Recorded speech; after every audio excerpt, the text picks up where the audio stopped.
the CT side. It's already quick towards A. Oh, Guild Eagle's making a hard and fast hit here. A little bit of contention over in Donut, but Synopsy, beautiful little double dink for him there. That's going to open up the site. Nice and easy here. Aaron was phenomenal in our first game, but unfortunately it's GXX who's going to sit him down. 2 players left to try to mount this retake. Absolutely doable. Not anymore, as DGL will get a nice little dink there. And now possibly moving in towards the bomb. Gonna tap, try to bait out a peek. Nobody's peeking. He's gonna have to body block this. Great work from DGL to try and create a little bit of space there. But now there's no time left. No! What was that transfer? And then still not able to secure the round. That's heartbreaking for Pera. Potentially make some moves. Smoke in towards mid. Start using some of that util. But nothing really to cover their cross. And DGL will take full advantage.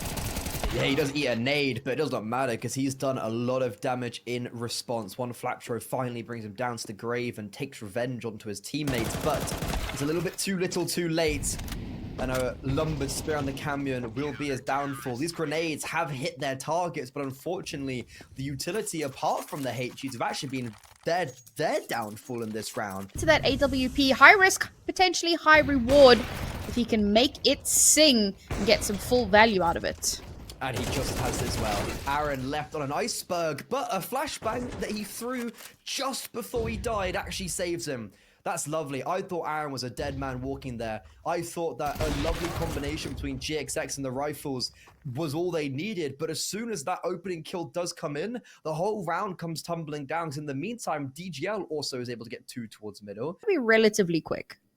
Yes, 100%. I think right now the aim of the game is to get the bomb down. He's made noise, so he's given away his position. A deep Molotov. Unfortunately, Camion can fight in front of that. And even though the first shot was not... And what little they do have is, of course, going to get used pretty early on, trying to find some space in mid. And it's the same thing we saw before. The util gets thrown out, but there isn't much follow-up. They're pushing dry into mid. They're still good for 2, though. And they do have the advantage, and they make the smart call. They're going to back out. They're going to start heading over towards B, but Pera... This is good. They've got some really good angles covered here, but Aaron could be in some serious danger if they decide to 3-swing this. And... oh. I thought he realized it was going to reposition, but no. Good for 1. Instantly traded out. Caught with util out. DGL will get a double? Yes. It's absolutely nasty. Yeah, he's like, I was saying he was statistically quite there for Viperio, but he was still very impactful with all his dynamism, and he was everywhere on the map. He's doing both this game. He's everywhere, and he's also statistically proving himself. Once again, just like unrelenting aggression. We've seen Aaron push into this little cubby here, deep into the enemy lines multiple times. He's done it again, and this time he's not only going to get 1, he's going to get 2. 1 flat show, yes, is in quite a nice position in cave, but he's about to be he's about to be the last person alive, and Pera have just decimated. 1 by 1, picked apart their opponents, and they're going to do it flawlessly. I think 1 more gun round, so I'm a bit like, ooh, because they haven't won a gun round yet. Yep. They've only won pistol and the eco. And there's only 4 rounds left in this half, and you know, each of them becomes crucial to have any sort of an attempt at a second half. But so far, okay, good for 1, and will get themselves a free gun. So okay, Deagle's going ham. What just happened there? Sorry, these Deagles another one. These Deagles have no right in what they're about to do, and they've just broken onto this bomb site. They've got the advantage. DGL and Camion have no idea what's gone wrong, but this round is still not over yet.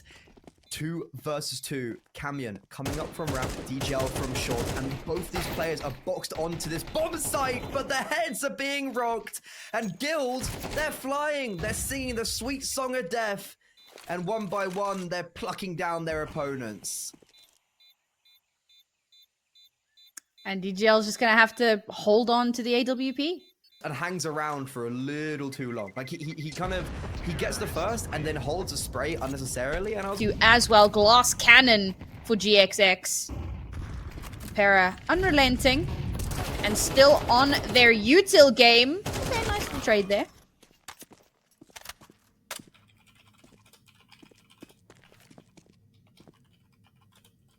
Now MSN in a little bit of a sticky position. Oh man, and the B site is absolutely overrun, and yet MSN, despite the difficult position, what?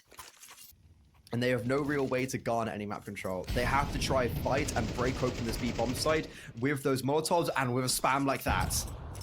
Was a nice little molly there to try and force Aaron off of his spot, but unfortunately not quite deep enough. He's still able to hold. He's still able to assist the rest of the team. Poria doing as much as he can. A double kill for him, but traded out very, very quickly. 2 players left to hold it down. Bomb hasn't made its way in towards site yet, but Scenarii is very deep in towards B site. Should still be very much doable. And of course the flank from Synopsy, once that activates. Oh, DGL Spidey senses tingling. Synopsy tucks just in time, and that's DGL off the board. Okay, that was almost ridiculous. DGL almost had the read, but Synopsy played that like actually to perfection. So they were just slowing it down, foot on the brake, you know, taking off the accelerator for a moment, and it works out perfectly. It gets a little bit spicy. However, it all works out in the end, because if DGL had actually killed Synopsy there, ooh, that would have been very scary. It would have been a 2 versus 2, and Guild would have definitely been thrown into a state of just bewilderment. However, we can't think of it in that way. We can think of it in Guild clamoring back, potentially a 7-5 half, which all things considered would be phenomenal for them. Yeah, I think 7-5 would be a fantastic springboard for a second half. Definitely has a lot more wiggle room to it, particularly in this the MR12 format.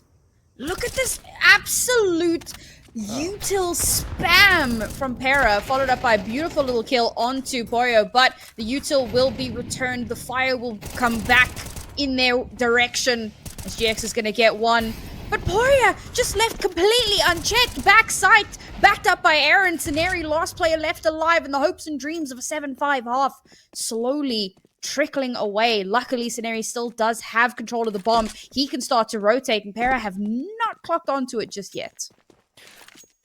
I like how they're staying together. However, because they're staying together, it has allowed for this. You're exactly right. Scenarii has all the time in the world. Bomb's going to get planted, he can reposition freely, and he seems to understand this. Deep in towards Temple, he'll go. Oh, he catch them off guard. That's the first. DGL, though, with the immaculate DGL ends the half very strongly, and Pera ended 8-4. Identical to what they did against Viperia this morning. This time, can they close it out a little bit easier? We'll find out after the break. Yeah, I guess the worry is just the fact they won 1 rifle round. They won pistol, eco, and a lucky Deagle forced by round. So now, back on the pistol, this seems to be their territory. However, they're being played with over towards the A bomb site, and it's all a ruse. One Flatro, he's had a very rough performance so far after having such a good day, and that rough performance here on Ancient will continue. Now, Regon comes in to try and save the day, but Camion double dink to the head just leaves GXX and Synopsy trying to run down from short and long. The HP's been peppered away. Bomb's been planted, and Aaron, the IGL, steps up when necessary. Now we move into the next. They did give away that 10th round completely for free. Jeez, man, the predicted smoke spray to get that opener onto Guild Eagles. And Synopsy still able to get one blinded, but is going to get traded out. So numbers advantage still in favor of Pera. Yeah, that was really impressive that Synopsy was able to at least get one, but the trade is so imminent, and all over the map, Pera are just vanquishing their foes left, right, and center. This is definitely taking down. This is taking down the Goliaths right here. Scenarii is the only person that can even make a change, and that is a good step in the right direction. 50 HP off is not ideal, and unfortunately the fact they did take some HP just turns this A1S into an AK. 1 bullet to the head is all DGL needed, and Regon 5-11, a 1 versus 3, very mandatory, and I think he's been spotted. MSN seems to have seen him, but no, Regon still gets the better of him. He's gonna have to be so smart about this. DGL crosses without being spotted. Regon can hear sound cues. He knows where DGL is potentially going to be able to sneak up behind him as DGL is trying to make a little bit of noise. Oh, don't scare me, bro. Yeah, as soon as he makes a lick of noise, that gives Camion instantly the advantage. And Camion also has a little bit of util to play with.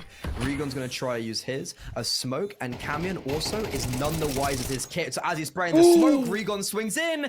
Does he have time, though? It's going to be to the wire. A 10-second defuse. I have no idea. This will be a 1v3 for the ages. He's got it. Get it? Yes. Oh. Just about in the nick of time. And Regon giving his team another breath of life. Oh, that's a great opener. One flat throw, drops a Molotov to defend his entrance, and it gives him so much space to spam, and that's a perfect opener. However, Poya over on the A bomb site will give his team an even better one. In the meantime, Pera, they're surging out from middle. That's a kill on A and Donut, so the whole of that part of the map is completely being sectioned away, and Scenario and csgo they have no idea where to go, but even still, it's a 2 versus 2. And now speaking about have no idea where to go, MSN's got the bomb in T-spawn, and he's like, where do I go? But wait, no! I was going to say he's going to catch a lovely time on Scenario, but finally he does. He almost misses out. And now they understand that the A-bomb site is open for their taking, but they've also heard csgo. Nope, okay, back towards B we go. There's a bit of a roller coaster here, but it's Poya getting in behind DGL. Nice. Oh, not DGL, revenge could have been there. GXX. It could have been, but I think that was the safer play. The Camion's got great aggression in towards middle, but in the end, it seemed like this B bomb site will be where they attack. And DGL, this could have been the opener, but he whiffs his line. MSN will not, and now it all lays into hands of one flat throw tucked away. Will MSN clear him? He has to go huge, but unfortunately, Aaron surges his way out of cave, and the MAC-10 goes burr. Oh man, that map control really is such an issue in this round. Guild Eagles give so much space over, and they allow Pera to rotate all the way. Guild Eagles, they'll have a little bit of money in the next round, but not much. Forcing into this one, it was risky, and unfortunately, it doesn't look like it's going to pay off. They're going to need another magical pistol round like we saw in the previous half. Otherwise, that's it. Fight spot to be in. But this time around, they're not going to let that map control issue be an issue again. A little bit of chip damage taken, but hopefully it will be worth it as the first kill comes through, is traded out, but Synopsy is there for the swing. The player advantage is in favor of Guild Eagles here.